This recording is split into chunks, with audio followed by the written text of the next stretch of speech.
Welcome back to another Better Conversation, a podcast put on by A Better Dallas. As always, my name is Chris Clement. We've got with us the always illustrious, the debonair, the man with the greatest mustache in North Texas, producer Kyle. It's here. It's here to stay. I'm happy to be back. We missed just 1 week, and actually this week we'll be dropping 2 podcasts. And before I throw it back to you, Chris, I just wanted to ask the audience, before we get on to our guest, if I could get you to do a massive favor for us. Of course, we want you to like and subscribe. But if you could do something for us, it's free. If you could share the show with a friend or family member. Of course, we'd be humbled if you posted it on social media, but we understand if you don't want to make it that public. Send it to a friend or family member that you think that will enjoy this. That'd be tremendous help for us, myself, Chris, everyone at ABD. We're trying to build an infrastructure here in Dallas to make it competitive again, politically.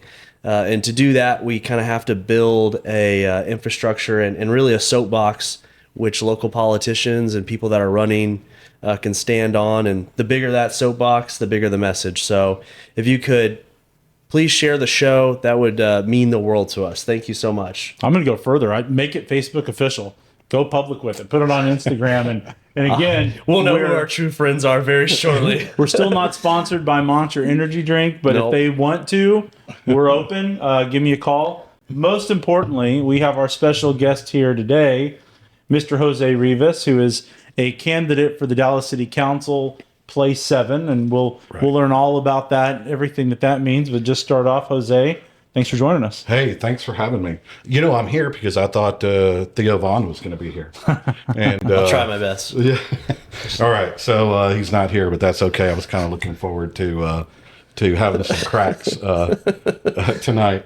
Thanks for having me, guys. I appreciate it. Yeah, no, what a great opportunity. We don't do crack on the show. Theo Vaughn, if you want to come on, we can do 30 minutes with you or something like that if we have some time.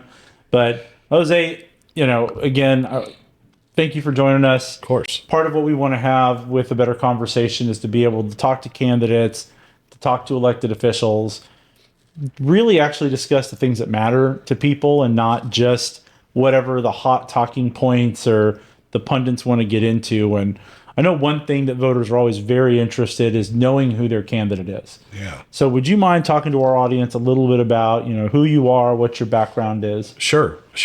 So my name is Jose Rivas. I'm born and raised here in Dallas, specifically in District 7. I've lived in Parkdale, or I currently live in Parkdale, but I've also lived in Buckner Terrace. I went to Skyline High School, so if there's any Raider fans out there, thanks for joining us tonight. Be sure and show the show some love. So I lived in Buckner Terrace, and then when I graduated in the late 80s, I won't say which year because I'll start dating myself, but I joined the Navy and went and served my country for about 22 years. Did about 12 years enlisted, 10 years commissioned, right in the middle almost, and it was a wonderful, wonderful opportunity. I just was able to achieve my wildest dream, serving our country. When I was done with that, when I retired in 2011, I moved back home, and I came home to Texas, and I was hired by the Texas Rangers, not the baseball team. Although I do hope they do well this year. We had a little rough start tonight against Kansas City.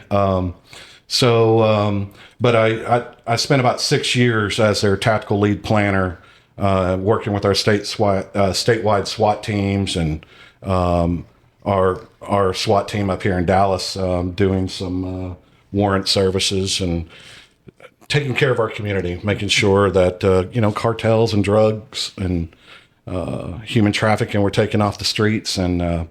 But at some point, I had to wrap that up because my boys were getting older. I got 3 sons, and they were getting older, and they kind of needed dad around, and I hadn't been around a lot. So in 2018, I want to say I was hanging out with the Reform Dallas crowd. It was a really, really nice, diverse mix of ideas and and desires for how to hold our city accountable. And I met a young aspiring politician who I helped run for city council, and he won. And so that's really where my journey started. I was appointed to the Police Oversight Board and served as the vice chair for the City of Dallas Community Police Oversight Board for about 5 years.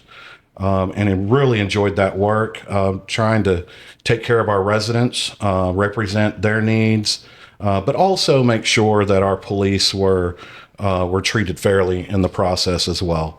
So it was a real collaborative effort. It was a real joy to work with them. And then I stepped away this past October. There were some lines crossed with me personally, not only public safety wise, but the threat of Forward Dallas and our neighborhoods.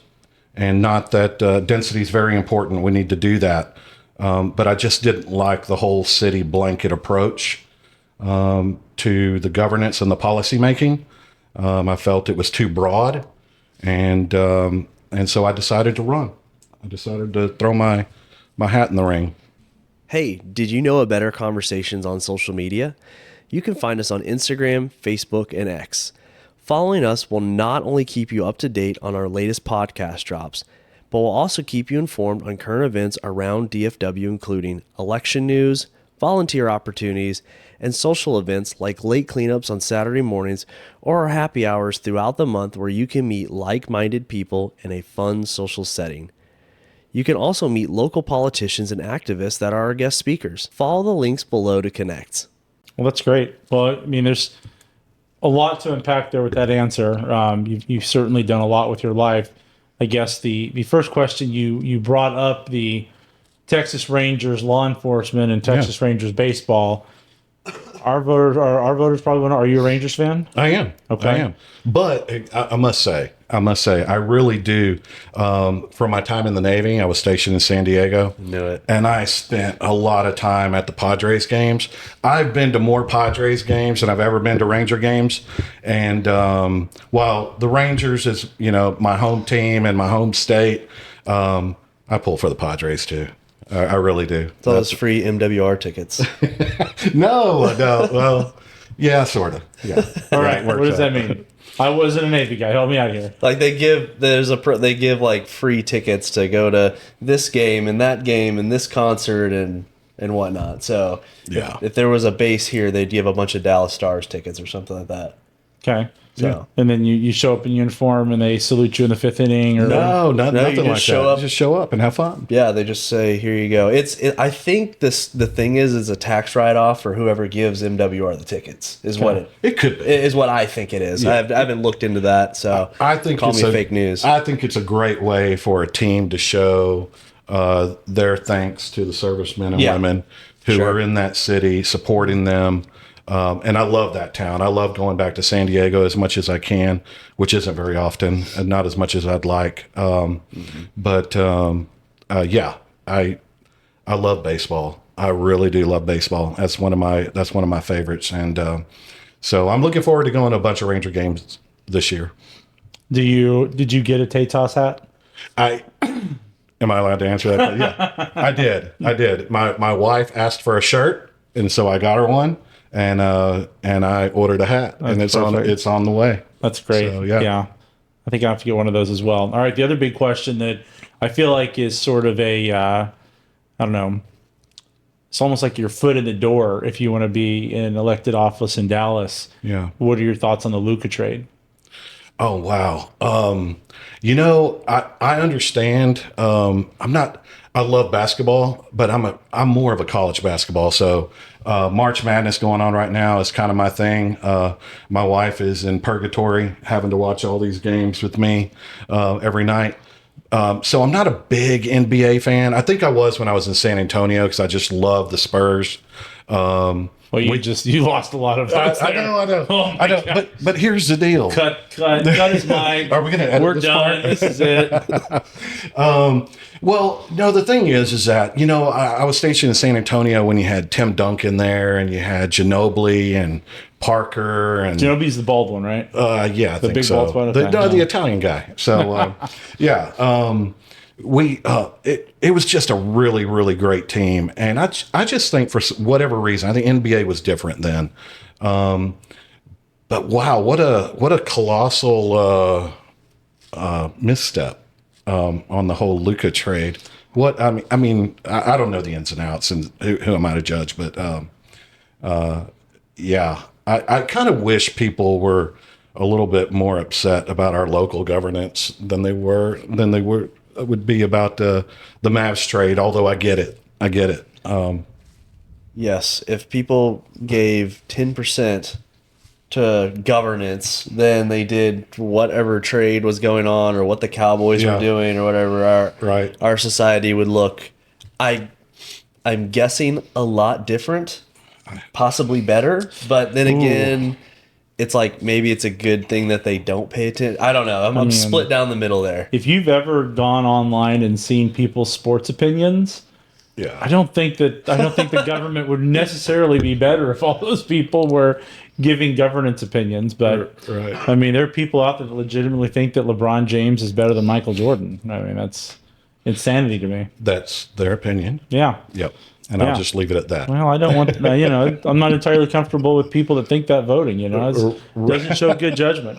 Right. So you talked about having three boys. How old are they? Yeah. Wow. 30. Not to put you on the spot, yeah. It is kind of on the spot. We probably should have covered this in pre-production. Yeah. So I've been married, 33 years now. So one's 32, 30, and 28. Oh, wow. Okay. Yeah. And what do they do? And so one is a chef down in Austin. Nice. I love it because he's just kind of self-made. He went down there and did it on his own. It wasn't easy for him, but he's really embraced it and he's doing really well. My other son lives here in Dallas with me, or with us, and not actually with us. He has his own apartment, thank God. Yeah, so my other son's here in Dallas. He works here locally. And then my youngest son followed mom and dad's footsteps and joined the Navy. Cool. And he's been in about 7 or 8 years now. So Enlisted or officer? he's enlisted. Okay. Yeah. So he was very cool. Yeah. Yeah. So the good side. On the good side. Is he going to do Mustang like you? Is he going to convert? Well, Are you trying to get him to do that? Or are you just like, hey, just do whatever I you just tell him to always keep his options open and to strive for what his heart desires. And if that is to lead our men and women in the Navy, nothing would make me more proud. Yeah, that's awesome. So It's very good. It's a very good option that is overlooked a lot. yeah, it really is. So It's even better that he's in kind of the family business because my wife and I are both retired Navy. And so we're both cryptologists nice. by trade. So for him to be in that field as well, he kind of understands why mom and dad didn't come home and talk a lot or voice their opinions on a lot of things. sure. But yeah. So as a cryptologist, what's your favorite meme stock? Hey, I'm in.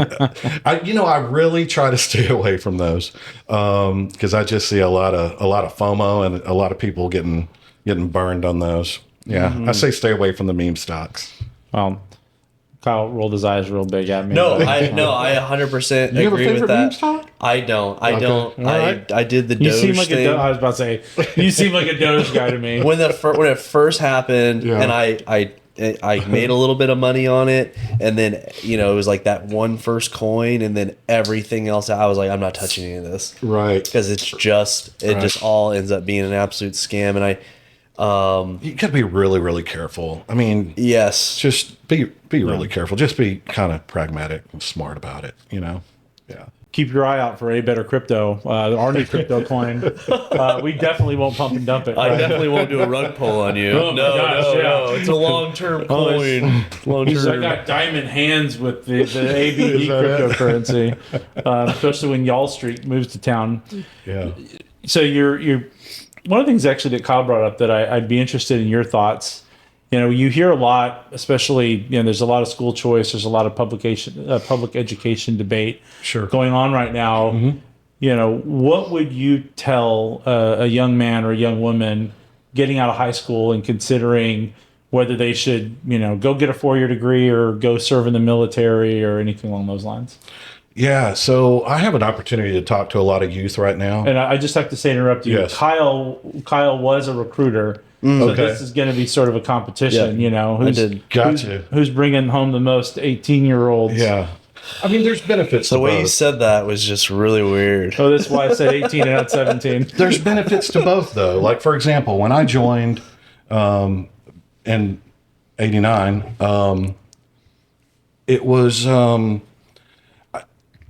I got to see, I think by the time I was 19, which was less than a year being in the Navy, I'd been to 19 countries. Wow. Flown on to 2 different aircraft carriers and flown off, and done helicopter rides to small little islands in the Mediterranean, and just, Desert Shield and Desert Storm happened right after that. And that was a really scary kind of thing for the first time, especially as an 18-year-old kid.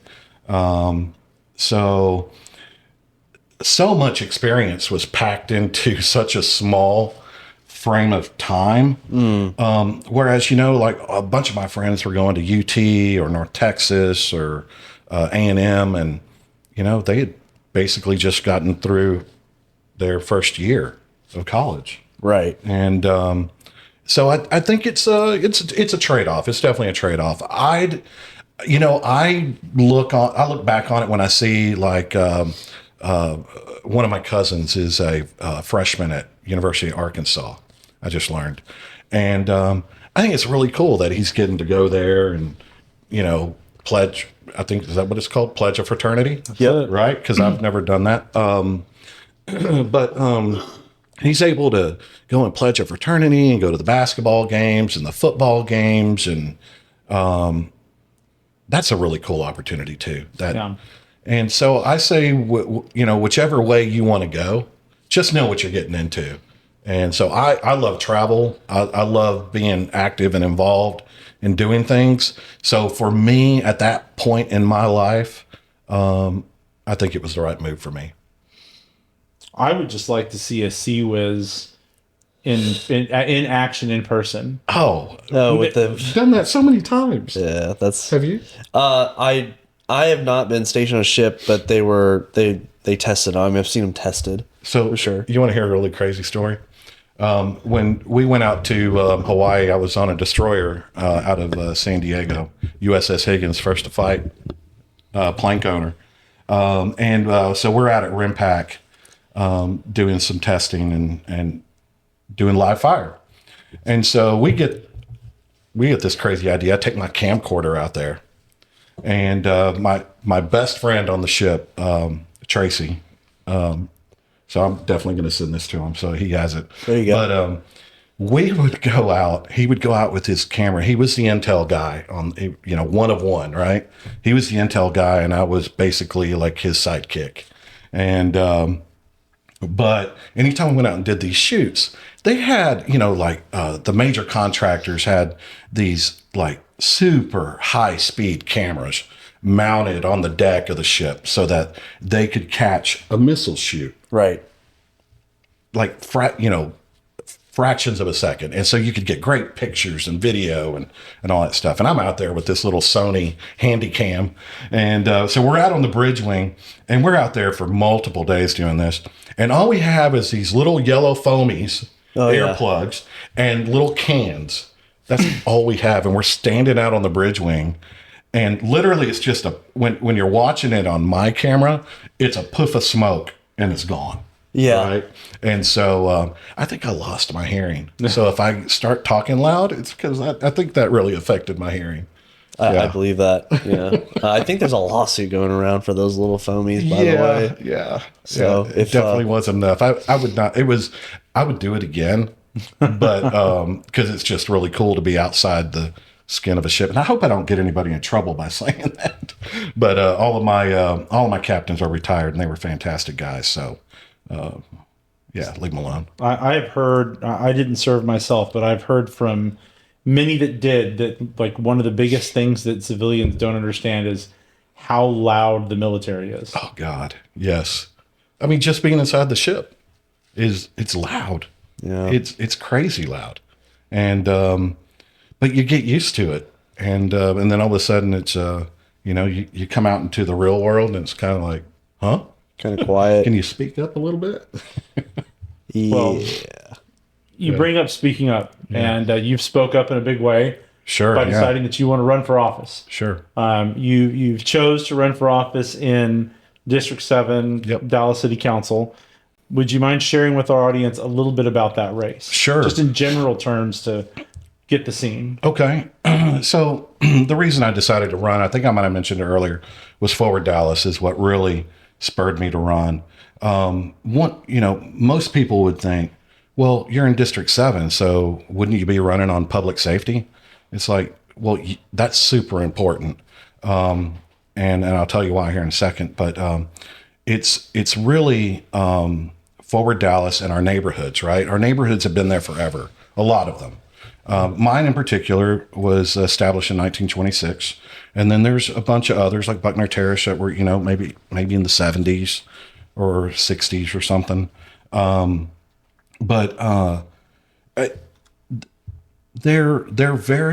They're single family neighborhoods. They're not, there may be some density on the outskirts, and we need to continue to do that responsibly. But I really just saw that Forward Dallas thing as just a threat to our neighborhoods, and that's what really made me stand up. And but the public safety issue is no joke either. We've got we've led the city in murders for 4 out of the last 5 years.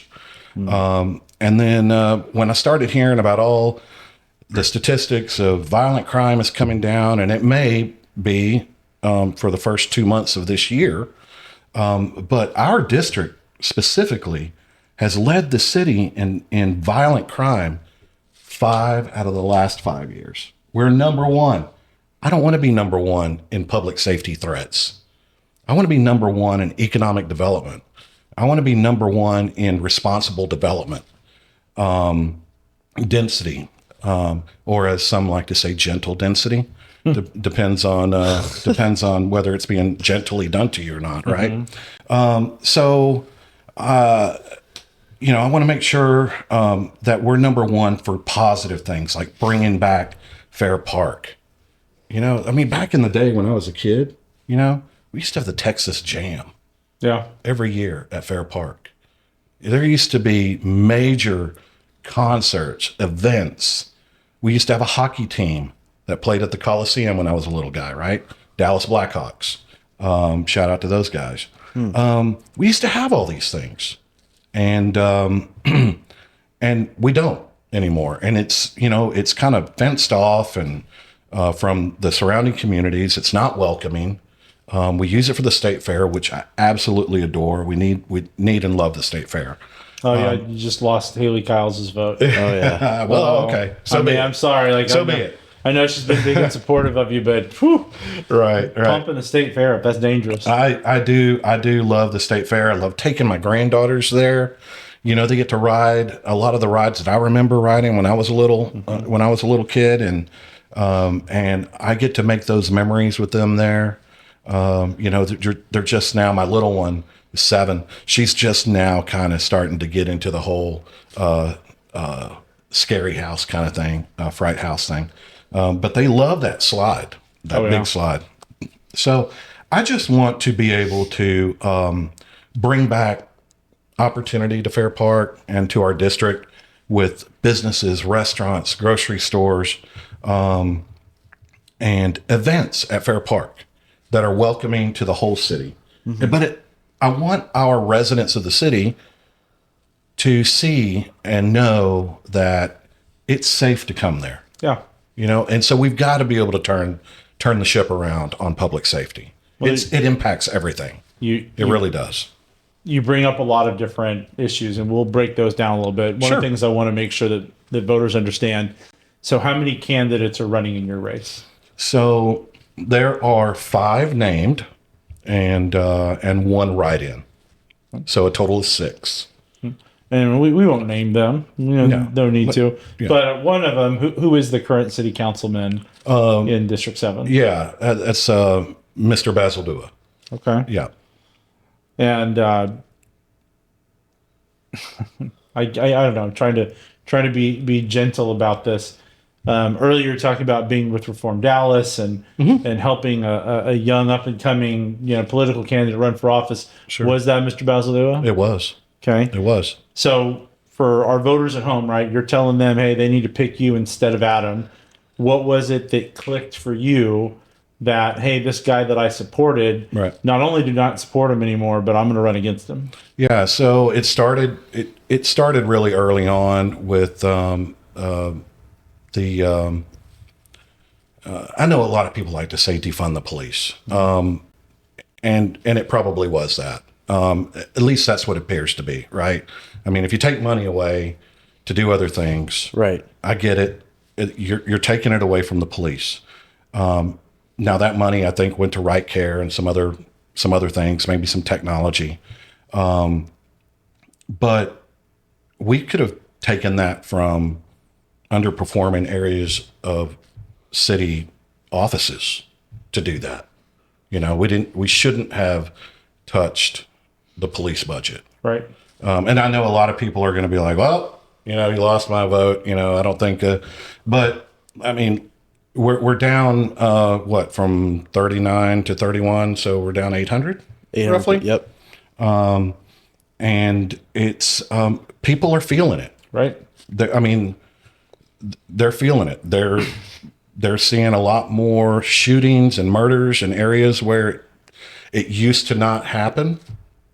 And so they're upset and they want change. And what's even more important is that the neighborhoods in South Dallas are standing up and saying, we have to change the way we live our life down here because it's not safe after dark. 100%. And I don't, and these community groups should be able to have a meeting on a Tuesday night at 7:00 or 6:00 without fear of being hurt. And so we've got to turn it around. No, I mean, there was somewhat of a famous, viral video that went around of a DPD officer asleep at a light.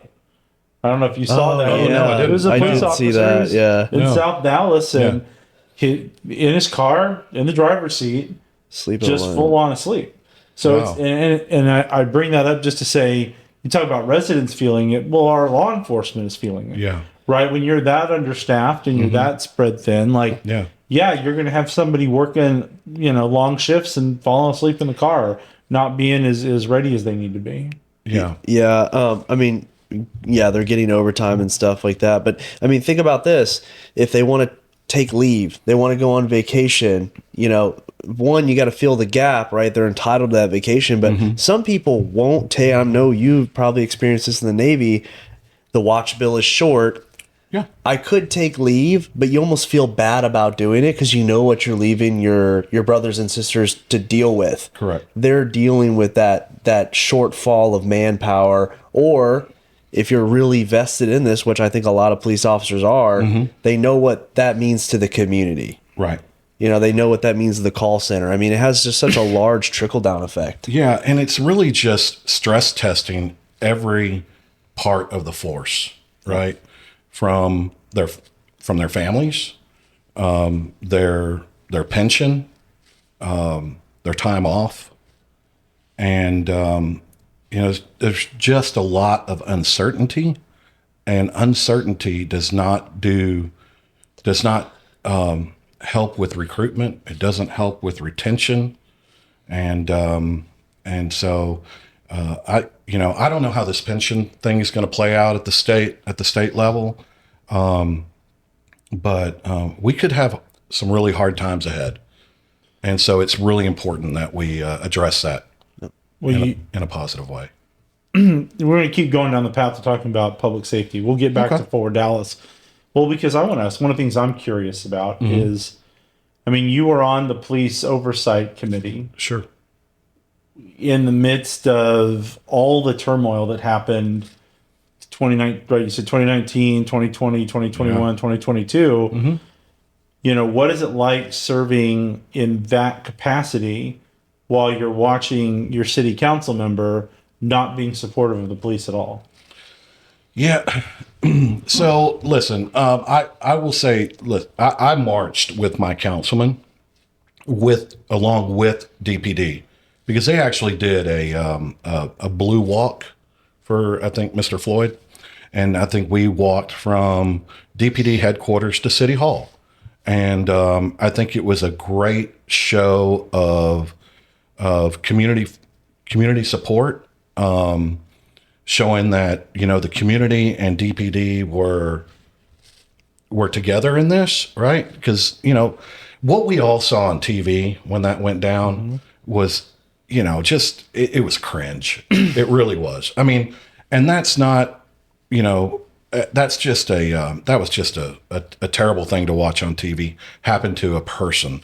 And so what that made us do, or it made me do anyway, was to, you know, really take a hard look, or maybe even take a harder look to make sure that our training or the response that our officers had during some incidents not related to that at all, that they were reasonable, that they were just, that kind of thing, right? Because what we didn't want was an event like that here in Dallas. You know, I mean, there's a lot of things that we want Dallas to be known for. That's not one of them. That's not one of them. And I'm really, really happy that our police department and our community, you know, kind of, you know, while they challenged each other, they were able to support each other and coexist. And it's really done nothing but build trust. So I'm really happy to have seen that. The other part was a march that happened to Fair Park, and that was when the defund movement that happened actually right before the DPD walk. So it was that one that I went to that kind of, I saw where it was headed, and I didn't like where it was headed because I thought it was, I thought it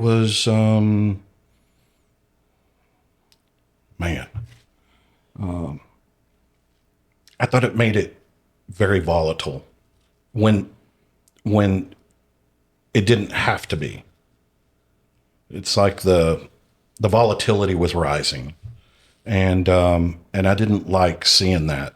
And so when the DPD Blue Walk came out, I was sure to be at that one as well, to be able to show that, you know, we can work together. Well, I mean, that's my criticism. My number one main criticism of Adam Bazaldua is that he's a pandering doofus that has no idea what he's actually doing. Right. I represent cities and counties and law enforcement for a living, and when I heard his rhetoric and saw the things that he was doing and the votes that he was casting, this is just a very unserious man that's in charge of very serious work. It does not surprise me that his district would lead the city in violent crime.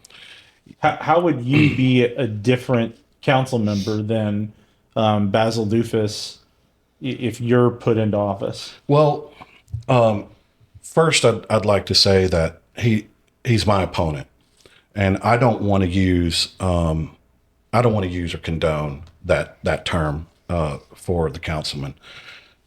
That doesn't mean that I agree with him on anything that he's done. Okay, so that was the real stress, was watching the votes that happened after all these walks.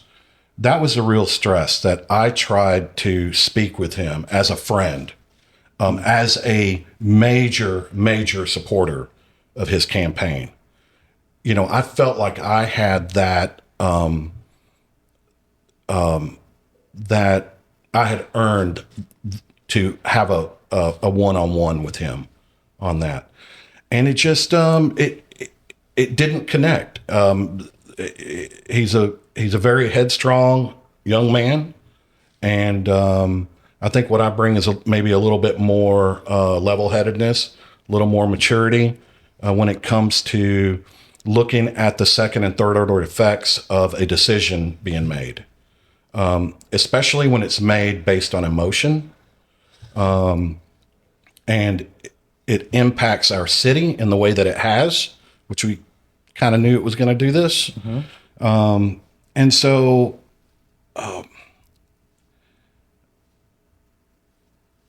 I want to be able to, I know that I'm responsible to a certain degree for why we are where we are. But the measure of a man is standing up and knowing that, you know, he might have made a mistake and then doing everything in his power to fix it. Yeah. And so that's why I'm in. That's something, I think that whole BLM movement was an emotional based movement. And, you know, obviously kind of like what you said, it was a terrible event. And then we had a very long trial on it. And I think that just stoked a lot of emotion on a lot of different things. And yeah, and there has been travesty in our nation with people being shot and, you know, for no reason at all, or, you know, the inappropriate use of force.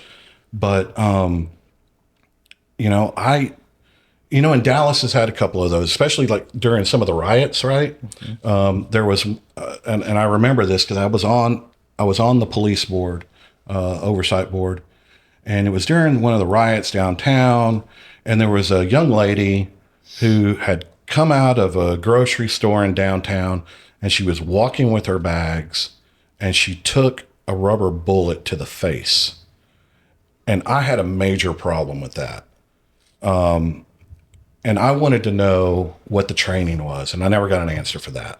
Never got that from the police monitor. You know, I don't know if that person asked or not, but I wanted to know who fired that round and what training did they have to do that? Because, you know, we don't know all the circumstances, so I don't want to prejudge, but you see the effects of what happened, and this young lady was hurt. Whether it was done intentionally or not, I don't know. But it doesn't matter because she took a round to the face, and I don't know who she is, and I hope she's doing okay. But I tried to ask all the hard questions on that because I think it's important that we have accountability. Well, that's why I use the term pandering. There's just a lot of elected officials that wanted to say the popular thing in the moment. Sure. Yeah. In the wake of, you know, George Floyd and everything that was happening that summer, without really seriously considering what the long-term effects are of taking certain positions. Mm-hmm. Right? I mean, we've seen what a fraud BLM ended up being ultimately. Right. And, you know, you have people that get caught up in the moment.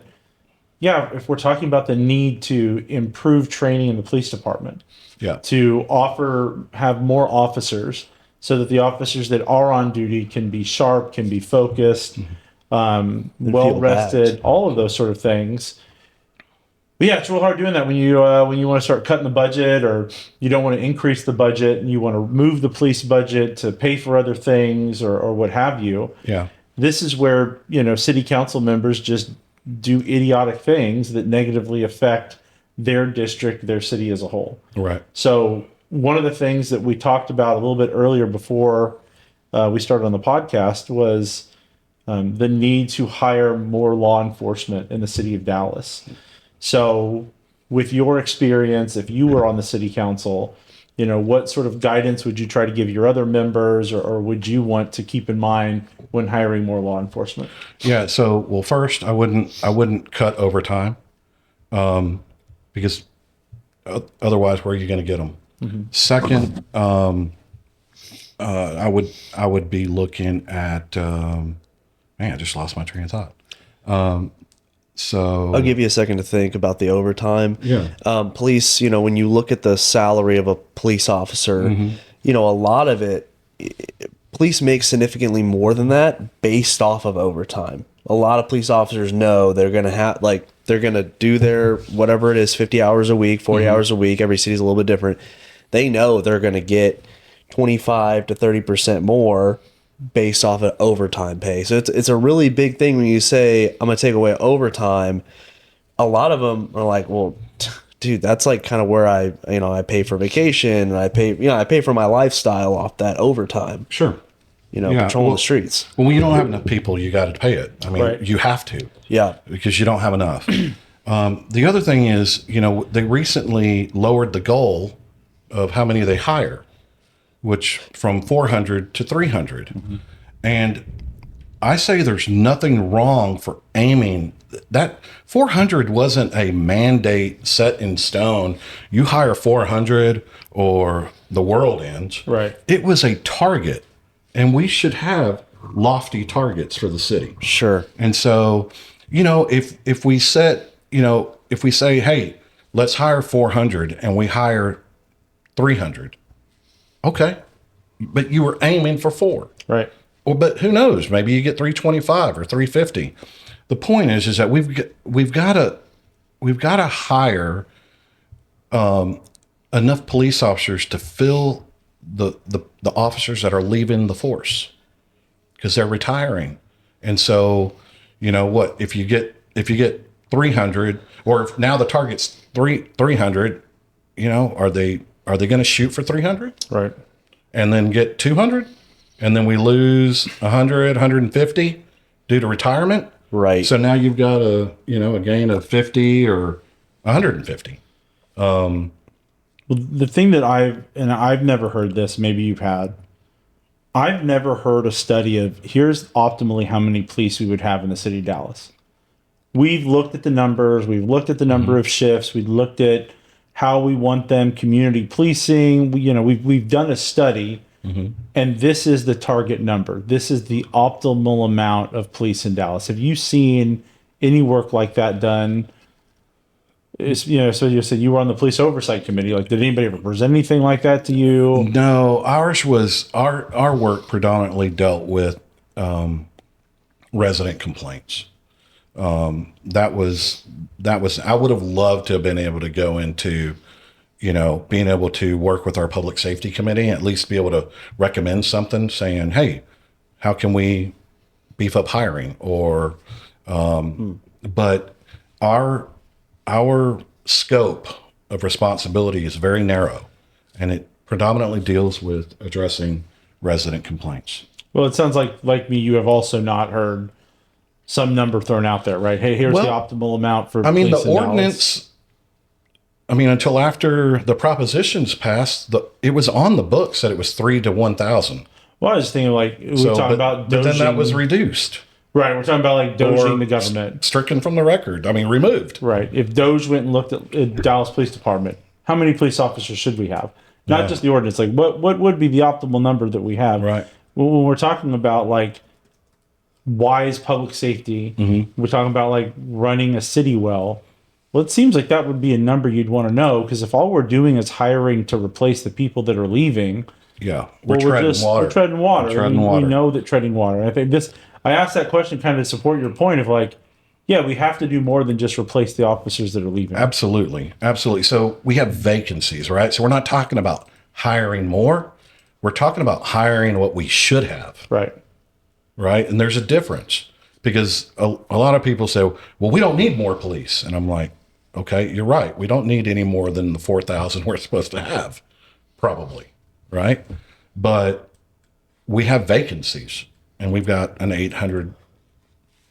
Yeah. We've got 800 positions. And that's just to get to the 4,000. Like you already mentioned, people are going to retire. We're not even talking more police officers, more positions. Yeah, that's tough. And the 4,000, and a lot of them don't even retire. We talked about this real quick before we started, that other cities like Plano and just suburbs or other cities, they're incentivizing their officer, they have better packages that they're offering, and part of that is kind of a chicken or the egg.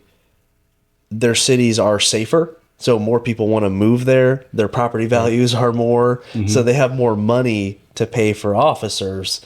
Rather than, and Dallas is kind of on this downward cycle where it's like, okay, a lot of parts aren't safe, so the value of property is diminished, the tax revenue is diminished. Correct. It is a vicious cycle that we've gotten ourselves into, and it's really going to take new leadership that can go in there and say, okay, we're going to have to make some hard decisions, and city management leadership, we're going to need you to work with us on this. And in some cases, it's going to have to be a tell. We're going to have to be willing to stand up as a group, as a board of directors, which is what the council is, and say, we're on the wrong path, and we need you and, city manager and your team to address this quickly. And we need a plan pronto. Well, speaking of the wrong path, earlier you mentioned Forward Dallas. I think a great example of our city council and our city staff putting the city of Dallas on the wrong path. You had talked about that being something that motivated you to want to run for office. What was it about Forward Dallas that really inspired you to serve? The blanket approach to density in the city. Real quick, before you go further, would you mind explaining to our audience that might not be in that world, when you talk about density, what do you mean? Yeah, so for example, if you live in a single family neighborhood, and what it does is the Forward Dallas is a land use map, and what they've said is that sorry if you guys hear that. That's hail hitting my light up there. This is unreal, the weather today. So it's a Forward Dallas land use map, and it allows duplexes, triplexes, quadplexes, multiplexes to go into, or be allowed to go into, single family neighborhoods, right? So if someone sells their home to a developer, then that developer petitions the city. Now it still has to go through CPC and to council for approval, but kind of given what CPC and council have been doing, I don't have a lot of confidence that they're going to protect our single family neighborhoods. So that was the real trigger for me. Was, I look at having lived here my whole life and coming back and buying a home in the district as an investment in our city, kind of like if you wanted to buy your meme coin or meme stock, right? You're buying it because hopefully you believe that they're going to run it right and it's going to go up in value, right? So the threat was to our elderly and our generational homeowners, right? Because of the rise in taxes. It's the rents are going up, so therefore they're not able to afford the rent. So they've either got to move further out of the city or lose their home because they can't pay the taxes. And so this is going to impact everyone. And all I'm saying, my whole point with Forward Dallas was, yes, let's bring in density, but do the work and say, we'd like to focus density in these corridors. I think you could have done both. I think you could protect single family neighborhoods and grow density.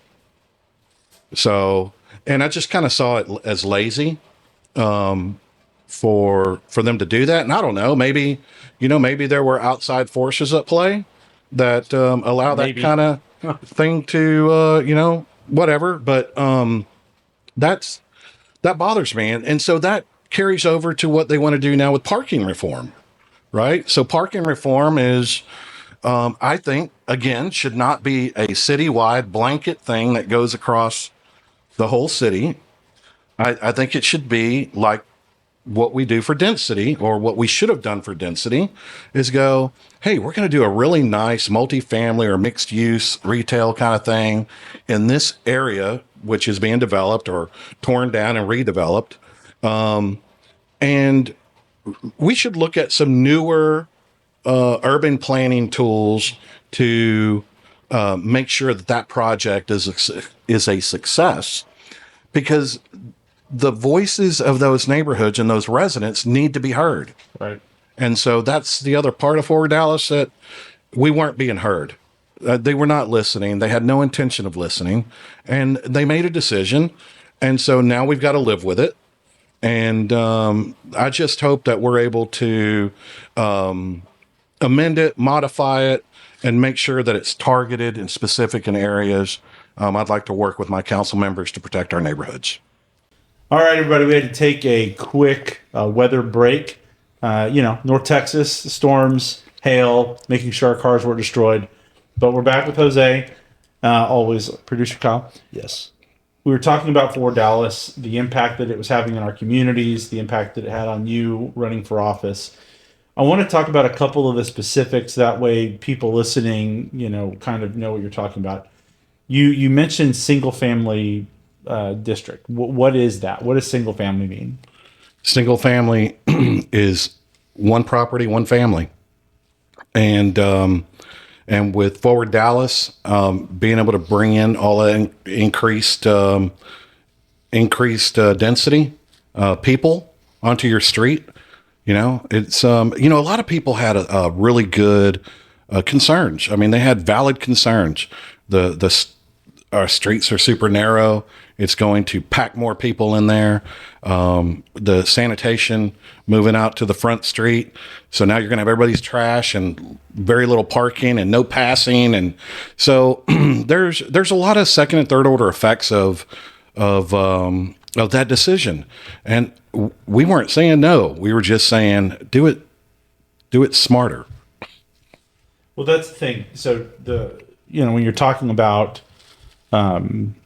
development, especially residential develop, you hear single family, you hear multifamily. Right. Single family, like you talked about, this is your home with the picket fence. Right. That's single family. Mm-hmm. Multifamily is when you start talking about things like duplexes, quadplexes, multiplexes, yep. Apartments, condos, right. Things like that. So when you talk about building smart multifamily, which is also called density, mm-hmm. When you're talking about building smart multifamily, what does that mean to you? So focusing it along major corridors, and first and foremost, listen to the community where it's going to be going to, right? Because they have a voice, they have an opinion that needs to be heard. I think along the major corridors, I don't think there's anybody that's really going to push that unless we start defining corridors as a one-lane street going each way, and then you're going to have a fight on your hands. So it's important that we define what those are. And by major corridor, you're talking about like major roadways. Yeah, so like a two-lane roadway, divided, that kind of thing. Something that can absorb that kind of traffic. Northwest Highway. Correct. Garland Road, Ferguson, parts of Ferguson, right? Sighing. I mean, there's Military Parkway. There's lots of opportunity in the city, and we can do it, and we can do it right. That's all I'm saying. Let's do it right. Let's do it where it's welcoming, where the residents welcome it, and business and developers and investors welcome it. So, go ahead, Kyle. Yeah, and when you talk about the community, mm-hmm. you're talking about the people that live right there, not everyone in East Dallas with an opinion. You're talking about like, hey, we want to put an apartment complex here, we want to put a couple duplexes, right? The people that are right here, what do they say? Correct. Yeah. Okay. That's what matters. Yeah. Right. I mean, it's there's I don't want to be getting into people's business that live in another district, right? If that community wants that increased density and it can support it, and it's going to bring a lot of great things with it, and they support it, I'm all for it. But I also want to be able to hear them or those that say, this is why we don't. Or this is how we can, right? So that's where I'd like to get, is how we can, which means it's a compromise where we work together. One of the things that I would like for you, if you could, to explain to our audience, when, you know, you have these people that are called NIMBYs, right? Not in my backyard type of people. Sure. And they usually get a bad rap. But I wanted you to talk a little bit about what are the legitimate concerns that a community will have when you go to put apartments in there? Like, what are some of the drawbacks to adding all of that multifamily to certain areas? Yeah, so I kind of look at apartments as different than, duplexes, triplexes, quadplexes. I look at those kind of like at the lower end, and then you have your multiplex units, which are 8, 9, and more, and then you have apartment complexes. So we have a lot of apartment complexes in District 7. Some of them are run really, really well, and the owners take really good care of them, and they have really good people that live there. We also have some that are terrible. Yeah. Terrible for the community. They're havens of crime, and it's affecting the single family neighborhoods that are around them that have been there for a while. And what ends up happening is you end up with drug dealing, homelessness, prostitution, all the things that you don't want near your home is what ends up coming in there. And so, I'd really like to work with our apartment complexes to make sure that they're not havens of bad actors. So, that means cleaning them up. We shouldn't have our residents renting an apartment for $1,200 a month, and it's rodent infested or with pests. Right. Or broken windows, or faulty roofing or wiring or whatever. So we need to make sure that they're running a good property, because they can bring in the residents that want to live there. I mean, there's families being raised there, and so that's the thing for me. I mean, yeah. I we grew up without a whole lot. And so I grew up living in apartments, living in trailer parks, living in that stuff. And it's not just the surrounding community. It's the people that actually live there that are having to live next door to prostitution or drug use or drug abuse or drug dealing or all that sort of thing. Yeah. In the early 70s, my parents, when we first moved over into the district, they lived in a little 1-bedroom, 1-bath efficiency. And it was me and my brother. And we were little, so we could do that. But the minute they were able to buy a home in the adjacent single family neighborhood, that's what they did. And then we had a yard, and then we got a dog, and things like that. But it's good to take care of to be a good landlord, to be a good property owner, and take care of your residents. So I think if we do that, we get good people. That's great. Moving a little bit away from the Forward Dallas, the zoning, the multifamily, you talked earlier about economic development and wanting to bring more development into District 7. Yeah. As you see it, what are some of the challenges that currently exist to bringing more vibrant development to 7? So the primary challenge is public safety. It just is. I've spoken to some of the industry associations, and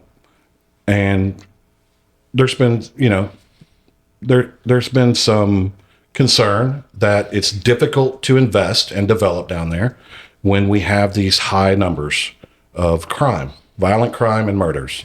Why build it if no one's going to move there? Right. So we've got to fix that so that we can encourage and spur development. With that development, with a nice 3 or 4 story condo or townhome or whatever, comes small business opportunities, which creates jobs, which increases the tax base, which allows us to pay for our police and street cleaning, street maintenance, and parks. So there's a lot of things that come with making, with prioritizing public safety along with economic development. Those two need to be happening at the same time. As we start to bring our public safety numbers down, we can be increasing our investment in development. And that's what I'd like to do. And I'd like to work to make sure we can do that. So you talked a little bit about there being, the vicious cycle, and, to a certain extent, high rate in crime, low economic development kind of becomes the snake eating its tail. Mm-hmm. What is your plan, or what is your vision to change that? What is it that's going to happen in District 7 different under you than the current city councilman that's going to get us out of that cycle? Well, going back to addressing public safety, we have to do that first. We have to show the city and our residents that crime is coming down. We have to have our residents that live there start to enjoy living there again. Mm-hmm. That is what's lacking. They want to be able to raise their families. They want to be able to go to a restaurant. We have very little of that. We got some restaurants along Exposition, Craft and Growler, one of my favorite places. Tequila bar kind of place. But that's very narrow. And then we've got some businesses along Al Lipscomb. I got to throw those guys out. What is that? Southside Steaks and Cakes. Oh yeah, man! If you haven't been there, you're missing out. And then we've got some places, a place or two along MLK. But any Chili's? No, no Chili's. That's the problem with the district. Yeah, we have a Mexican restaurant over in Buckner Terrace, that opened when I was a kid and living there in the early to mid '80s, and they're still there. And you can still go there and get some really good, I think anyway, Mexican food. But even that area was when I was living there in the early to mid '80s, it was rising. We had a grocery store. We had restaurants moving in. The fast food guys started moving in.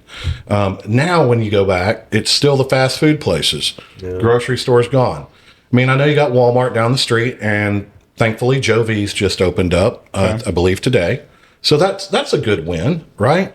So hat tip for that. But it's down the street from Buckner Terrace. It's at Buckner and Samuel. Right.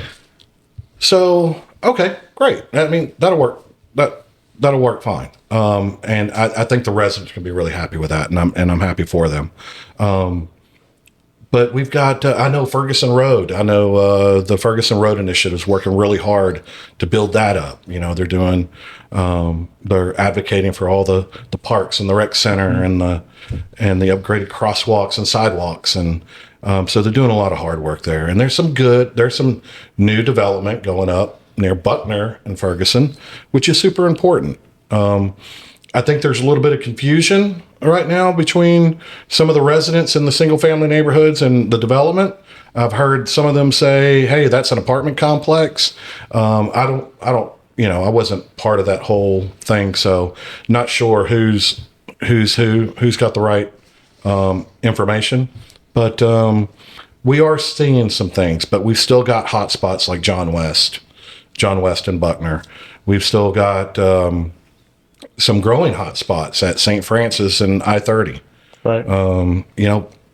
Walmart isn't exactly safe. I talk to a lot of people that say, they don't really go there because it's not safe. And so that keeps leading to the food desert is essentially what you're describing. People have to drive a long way to get food other than, gas stations where EBT is accepted, and there's not any choices there. You know? Right. That's not how you want to live. So, I go to the Tom Thumb over off of Gaston and near the Gaston Garland Grand interchange. And I also go to the Albertsons. Right. That's pretty much where we go. They pretty much got everything we need. So and then we have a Fiesta down in off of Martin Luther King. So, but there's been some word that they're thinking about leaving. Right. And that's not good. Now I don't know why they would want to do that if it's the crime or shoplifting. I would assume it could be. I don't know for sure, but I don't know why you would want to close a grocery store so near to our single family there near Fair Park. Right, there's a Fiesta across the street from where I live, my neighborhood, and I love it. I mean, that's where I do most of my grocery shopping is the Fiesta. Right. Yeah. So, well, we talked, like I said, we've talked about, bringing some economic development in. We've talked about public health and safety. We've talked about the Forward Dallas fiasco. Another common issue that residents have that people complain about is infrastructure. Yeah. Are you going to maintain the roads? Are you going to maintain my alleys? Yeah. Wastewater, clean water. I know that in Fort Worth, they're dealing with a bunch of problems now with old galvanized piping where the treatment is wearing off and people are, having some issues with their water. What in District 7 would be your focus with regard to infrastructure? Wow, our streets to start with. Wow, you can hit some real canyons. Especially, and I know that there's some work that's being done. What I would like to see though is more. We pay taxes. I'd like to see a lot more operations and maintenance money going into maintaining our streets and lights and stuff like that, instead of waiting on bonds to come around every 10 years. Because that only does a little bit, and all that happens is deferred maintenance continues to grow, and it doesn't get smaller, and all it does is get more expensive. So I really think that our city needs to have a little bit of a come to Jesus meeting on what and kind of regroup on what is really required, that we need to do no matter what, right? Technology, parks, streets, stuff like that, police, are core services that we're supposed to pay for with our regular taxes. And I would like to see a lot of our bond measures be for major improvement projects that are capital intensive. Yeah. Right. So let me pause right there. Sure. Because again, I think this is a great teaching point. One of the things we like to do here on A Better Conversation is make sure that voters, residents, they learn things from the experts that we have on the show. What do you mean when you're talking about bonds versus maintenance and operations? Like, what are the different, I guess, revenue streams that you would have for a city to be able to take care of the expenses? Yeah. So when you pay your taxes, some goes to the county, DISD, and the city. Are these property taxes? Property taxes, right? And so, what would like to see, and it goes into the general fund at City Hall, and then, but from there is where it gets distributed out. So during budget season, like we're going to give so much to parks, and we're going to give so much to the police, and whatnot.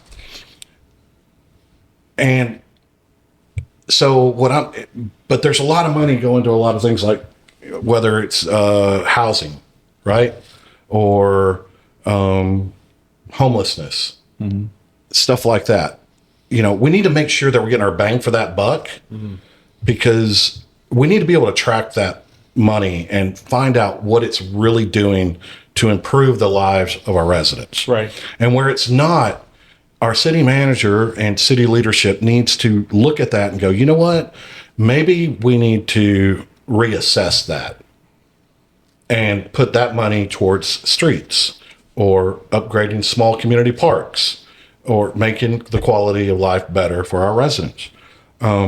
instead, what happens is, we send all this money out everywhere, and then we go, oh, well, we need a bond. We need a bond. And bond is nothing more than you're raising taxes on yourself. Right. That's what a bond is. Now, most bonds, correct me if I'm wrong, a lot of bonds, most bonds are paid in sales taxes. Mm-hmm. So you'll have your property taxes, but you pass a bond, and all of a sudden there's an extra couple of cents here or there that are paid on sales taxes all the time to repay the bond. Is that?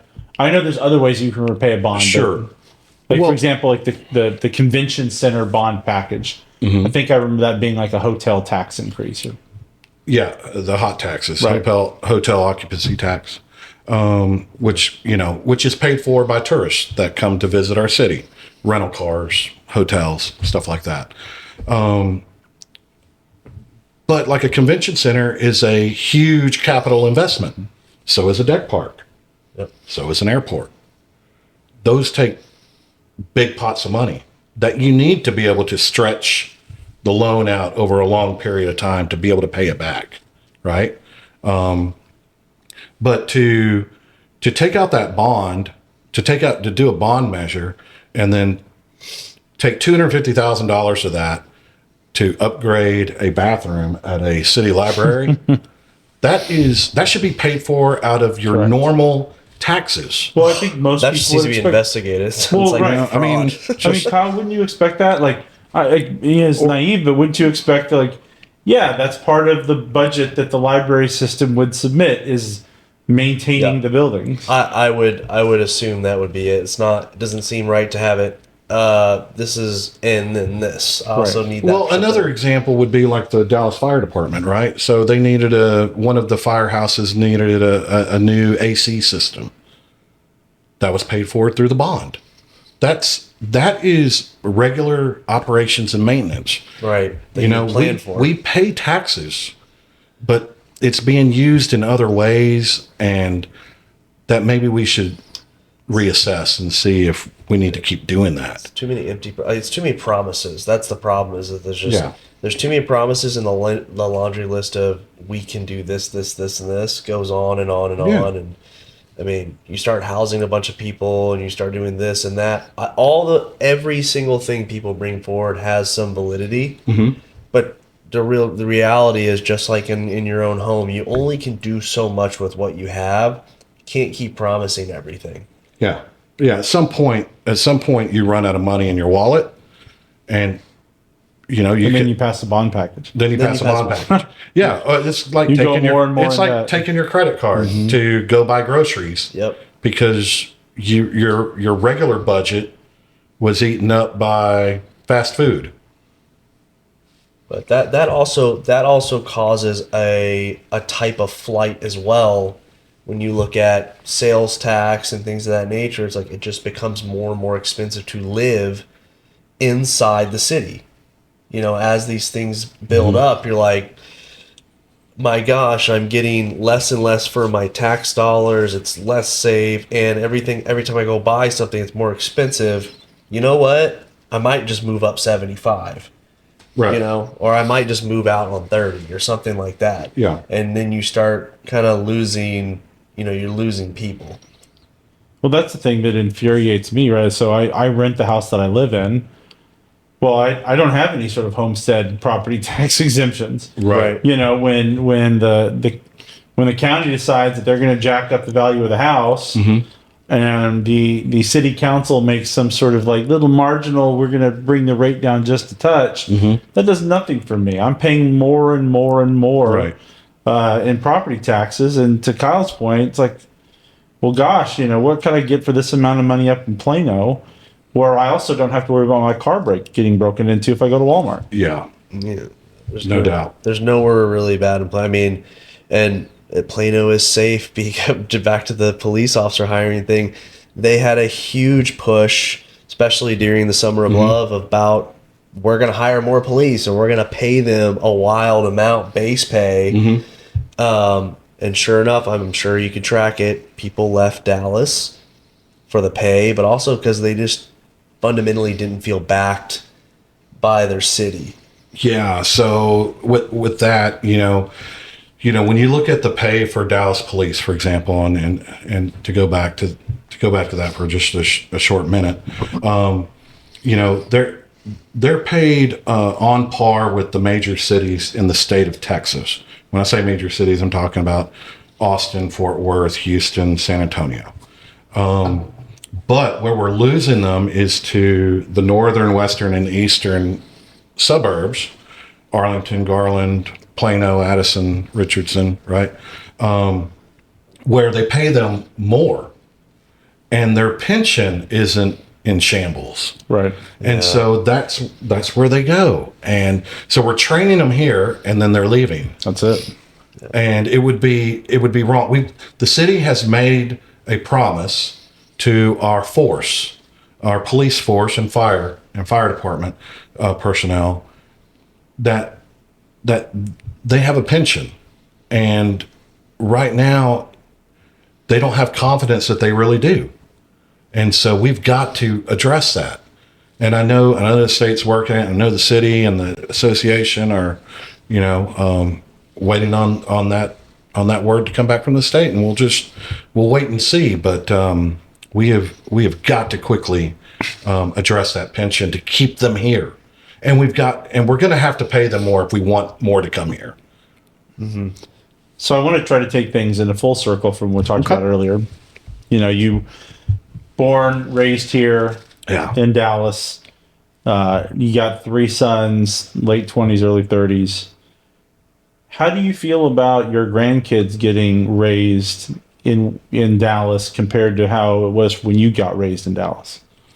It's different now. When I was my eldest granddaughter's age, around 10 o'clock or 10 years old, I was, man, I'm glad my parents aren't here to hear it anymore. But me and my brother, we would hop on our bikes and ride to White Rock Lake from where we live, which is, all the way down Longview, up Ferguson and over. And we'd ride around the lake a couple of times, and then we'd come home. And, our parents never knew, but I mean, we could do that then, late 70s, early 80s. Special time. You could do that. My granddaughters stay in my enclosed courtyard now, or we'll go outside and they'll, like to ride their skates or their bicycle on the sidewalk. It's just, it's a little bit different now. So cities change. That's what they do. Cities change, and it's never going to be, the early 80s in Dallas again, but it can be safe again. I mean, that it can be. And so I just really want to work my tail off to address that problem with our other council members. Well, that's great. Well, did you have anything else, any closing thoughts that you wanted to give to voters, or at the very least tell them where can they learn more about your campaign? Yeah. So, well, first of all, early voting starts April 22nd through the 29th. Election day is May 3rd. Mm-hmm. If you want to learn more about me, you can go to Jose for Dallas. That's Jose FOR Dallas and .com. And I'm also on X and Facebook, and same thing, Jose for Dallas. Keeping it simple. Perfect. Thank you, guys. I appreciate it. No, absolutely. Producer Kyle, did you have any of Kyle's current events in this episode that you wanted to share with us? You know what? No, I just said, hey, let's bring this guy in, hear what he has to say. This was kind of, it's awesome that you're here, because really this is why we started the podcast. Almost not exclusively, but we said, hey, we want to start getting people that are like running for Dallas, district councils and zoning and board, all these different things. Like, we want to talk to them. And so I just wanted to focus completely on this. Well, thank you. Perfect. Well, Jose, again, thank you for joining us. Please go check out his website. Go check him out on X, on Facebook, Jose for Dallas. Check us out at abetterdallas.com. Also on Instagram, also on Facebook, also on X. To Kyle's point earlier, the like button helps. The subscribe button, that way whenever we have a new episode coming out. But also share it with your friends, particularly since we've got a city council candidate here. If you live in the city of Dallas and you want to be better informed and you want your friends and neighbors to be better informed, share this with them so they can get to know Jose like we've been able to get him tonight. But otherwise, thank you all for tuning in, and we look forward to seeing you next time.